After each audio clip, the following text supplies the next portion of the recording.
ქუთაისის ამერიკული კუთხის კოორდინატორად მუშაობ უკვე თითქმის 1 წელია. გარდა კოორდინატორებისა, ასევე მე ვარ ბიბლიოთეკის თანამშრომელი. ვუწევ კოორდინირებას ქუთაისის ამერიკულ კუთხეს, ორგანიზებას ვუწევ სხვადასხვა პროექტებს, რასაც საელჩო ავრცელებს, ასევე ამერიკული კულტურის პროპაგანდას ვეწევით.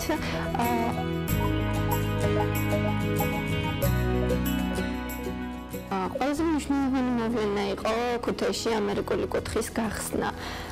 ეს იყო ძალიან საინტერესო და მართლაც მნიშვნელოვანი. ჩამოვიდნენ ამერიკის საელჩოს წარმომადგენლები, ელჩი ჯონ ბასი და იყო ასევე ქუთაისის გამგეობა. მათ ერთად გახსნეს ამერიკული კუთხე ქუთაისის საბავშვო განყოფილებაში და ქუთაისში ემატა კიდევ ერთი კულტურული ცენტრი, ესე ვთქვათ. ასევე ძალიან მნიშვნელოვანი იყო აქ განხორციელებული ერთ-ერთი პროექტი, ფილმების ფესტივალი, რომელიც ეხებოდა მეგობრობის თემას. ეს ფილმები გადაიღეს მოსწავლეებმა. ამერიკის საელჩოს წარმომადგენლები ჩამოდიოდნენ და ინსტრუქტორს უწევდნენ ამ მოსწავლეებს თუ როგორ უნდა გადაეღოთ ფილმები. ეს იყო ძალიან საინტერესო. აქ გამოჩნდა მოსწავლეების კრეატიულობა, მათ ძალიან საინტერესო ფილმები გადაიღეს, რომლის წარდგენაც მოხდა თბილისში ამ ფილმების ფესტივალზე.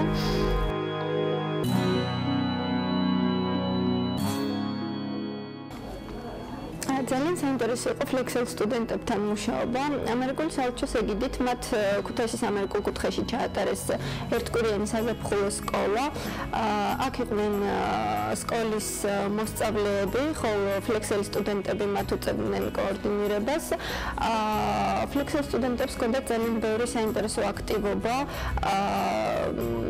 მათ გაუზიარეს მოსწავლეებს თავიანთი გამოცდილება, რაც შეიძინეს საზღვარგარეთ ყოფნის პერიოდში უამრავი სახალისო და საინტერესო აქტივობა ჩაატარეს და მოსწავლეებმა ძალიან ისიამოვნეს. ეს იყო ძალიან საინტერესო პროექტი.